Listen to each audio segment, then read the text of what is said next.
everybody, I just wanted to give a quick video rundown of the final project as well as posting it on the Word document on the Carmen page. It's been a wild ride, but we made it. I'm so proud of all of you, and I've had a really great time teaching this class and amazed at the sort of discussions that we've been able to have and the exploration of these movements that you all have really engaged with. So that being said, your final project is going to be a continuation of your midterm. This is going to really push your movement and realize it in a way that will allow you to sort of find a call for action and get started with it, you know, even if it's kind of in your mental way. It's really this way to push it to that next level.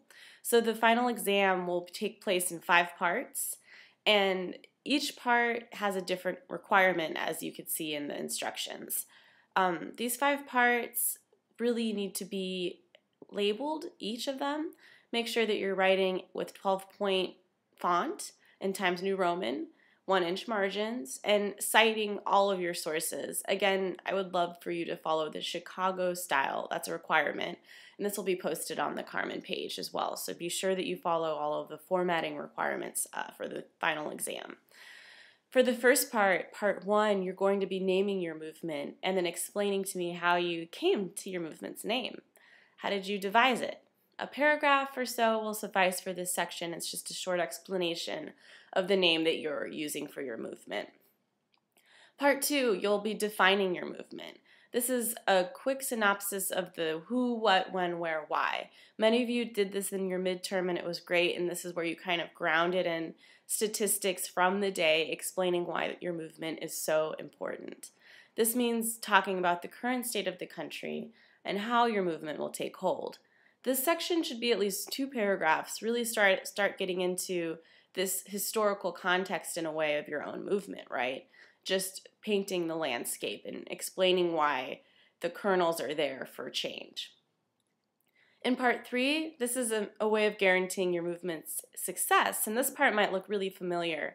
I would love for you to look at how your movement addresses the 4 main characteristics of an effective social movement. So, sorry to hammer these home again, but here we go. You have to be collective, you have to be sustained, be organized, and to create change, right? For each of these sections, and you can also divide this section into 4 sections, I would like you to draw from at least 2 readings or lectures or materials from this course. Here, your annotated bibliography you did will also come in handy, so I won't mind and Sarah won't mind if you reuse some of those sources. Just be sure you have 2 sources per characteristic. And I don't want you to just list the sources. I want you to contextualize them. This is something I noticed on a few of the midterms. You can't solely say, I'm using this speech from this era. I want you to say this was a speech given during this era. It was important because of this. It was pushing against this at the time, right? You need to thoroughly explore your source and then address it with your own as well. So very similar to the midterm here, but be sure you give me that full amount of detail. And again, make sure you cite where your sources come from. Chicago formatting requires footnotes, so be sure to check the requirements on the citations that I'll post as well. And make sure you write at least a paragraph for each section, and that they have all of the information for creating a successful movement. In part 4, I'd like you to challenge your movement, thoroughly explore some of these difficulties that your movement will face and how you will tackle them. Similar to part 3, you'll also look at least 2 sources from the course to look at how people have historically overcome, and then address these challenges that your movement might face. So kind of relate it and say what you might learn from the past as well. And you need these 2 sources. That's a major part of getting full points for this assignment. In part 5, this is your chance to get a little more creative, and this can be planning an event, or this is planning an event for your cause, but it could be planning your first meeting, recruiting new members, organizing some sort of protest. It's really just a call for action.